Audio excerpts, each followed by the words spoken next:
आज CA intermediate जनवरी 26 का cost and management accounting का पेपर हो गया। और कॉस्ट एंड मैनेजमेंट अकाउंटिंग का पेपर में जो एमसीक्यू थे वो भी मॉडरेट थे, और जो सब्जेक्टिव पोर्शन था पार्ट 2 ये भी मॉडरेट था। कुल मिला के इस पेपर को न हम ज़्यादा टफ बोल सकते हैं न ज़्यादा इजी बोल सकते हैं। जिसे नॉर्मल तैयारी करी है वो इस पेपर को पूरा करने की स्थिति में है। तो आप ये मान के चलें कि ये पेपर जो है जिन्होंने ठीक ठाक पढ़ाई करी है उनका सही हो गया।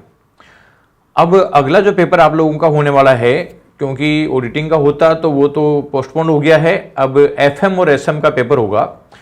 तो एफएम का पेपर पढ़ते समय आप लोग, क्योंकि उसमें कुछ कंसेप्ट्स और स्टेप्स है वो काम आती है, तो आप लोग जब पहली बार पढ़े होंगे तो उसकी कंसेप्ट, स्टेप्स, एजम्पशंस वगैरह जो भी है उसको एक बार थोड़ा ढंग से रिवाइज करो।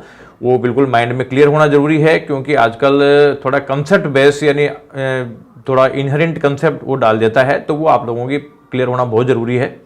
इसके अलावा क्वेश्चंस जो स्टडी मटेरियल या आरटीपी एमटीपी जिसके भी आपने क्वेश्चन सोल्व कर रखे हैं, क्वेश्चन सोल्व करते समय आप लोगों को कुछ प्रॉब्लमेटिक पॉइंट भी लगे होंगे, उसको आपने निशान लगा रखा होगा।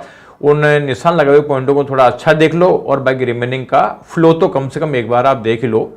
तो ये आप लोगों को इसकी वर्किंग करनी है।